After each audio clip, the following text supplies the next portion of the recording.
നമസ്തേ കുട്ടികളെ, ഇന്നിവിടെ ചെയ്യാൻ പോകുന്നത് ഒരു നെല്ലിക്ക കൊണ്ടുള്ള ഒരു ചമ്മന്തിയാണ് കേട്ടോ. അടിപൊളി സ്വാദിലുണ്ടാക്കിയിരിക്കുന്നത്. കുറച്ച് അതിന് വേണ്ടിയിട്ട് നെല്ലിക്ക കൊണ്ടുവന്നിട്ടുണ്ട്.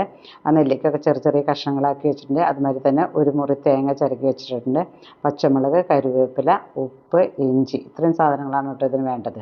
നെല്ലിക്ക നമ്മൾ ആഴ്ചയിൽ 2 ദിവസമെങ്കിലും കൂട്ടണം എന്നാണ് പറയുക. കാരണം എന്താ വെച്ചാൽ നമുക്ക് മുടി വളരാനും അതുമാതിരി തന്നെ രോഗപ്രതിരോധനത്തിനൊക്കെ വളരെ നല്ലതാണ് കേട്ടോ. അപ്പോൾ നെല്ലിക്ക ചെറിയ ചെറിയ കഷ്ണങ്ങളാക്കിയത് കുരു കളഞ്ഞ് അതൊരു മിക്സിയിലേക്ക് ഇട്ട് കൊടുക്കാം.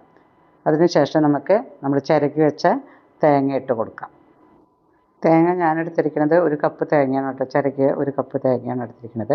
അതിന് ശേഷം നമുക്ക് അതിലേക്ക് 4-5 കഷ്ണം ഇഞ്ചി ഇട്ട് കൊടുക്കാം. നല്ല സ്വാദാണ് കേട്ടോ ഈ നെല്ലിക്കയും ഇഞ്ചിയും കൂടി അരച്ച് കഴിഞ്ഞാൽ.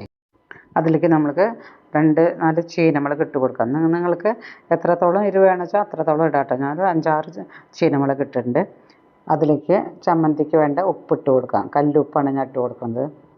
ഇതൊക്കെ കൂടി മിക്സി ജാറിലിട്ട് ഒന്ന് നമുക്ക് അരച്ച് കൊണ്ടുവരാം. അരയ്ക്കാമെന്ന് പറഞ്ഞു കഴിഞ്ഞാൽ നല്ലോണം അരയ്ക്കേണ്ട കേട്ടോ. അങ്ങനെ തരിതരിപ്പായിട്ട് അരച്ചെടുക്കുക. നെല്ലിക്കയും തേങ്ങ അരച്ചതിലേക്ക് നമുക്ക് ഒരു പിടി കറിവേപ്പിൻ്റെ ഇല ഇട്ട് കൊടുക്കാം. ഈ കറിവേപ്പിൻ്റെ ഇലയും നെല്ലിക്കയും കഴിക്കുന്നത് വളരെ നല്ലതാണ്. മുടി കറുപ്പ് വരാനും മുടി കൂടുതൽ വളരാനും വളരെ നല്ലതാണ് കേട്ടോ. ഇതും കൂടി നമുക്ക് ഒന്നും കൂടി അരച്ചെടുക്കാം. അപ്പോൾ ഇത് അധികം അരയേണ്ട കേട്ടോ. നമുക്കിങ്ങനെ കയ്യിൽ ഒട്ടാത്ത മാതിരി വെള്ളം ഒഴിക്കാതെ അരയ്ക്കണം. അമ്മിയിലാണെങ്കിൽ വളരെ നന്നായിരിക്കും. അപ്പോൾ ഈ ചമ്മന്തി ചോറിനും ദോശയ്ക്കൊക്കെ കൂട്ടി കഴിക്കാൻ വളരെ നല്ലതാണ്. അതും മോരും ചോറിന് ഏറ്റവും നല്ലതാണ് ഈ വേനൽക്കാലത്ത്. അപ്പോൾ നെല്ലിക്ക ചമ്മന്തി റെഡി ആയിട്ടുണ്ട്. ഇത് വെച്ച് നല്ല ചൂട് ചോറിലുണ്ടാ വളരെ സ്വാദാണ്. അപ്പോൾ വീഡിയോ ഇഷ്ടമായിച്ചാൽ ലൈക്ക് ചെയ്യുക, ഷെയർ ചെയ്യുക. നന്ദി, നമസ്കാരം.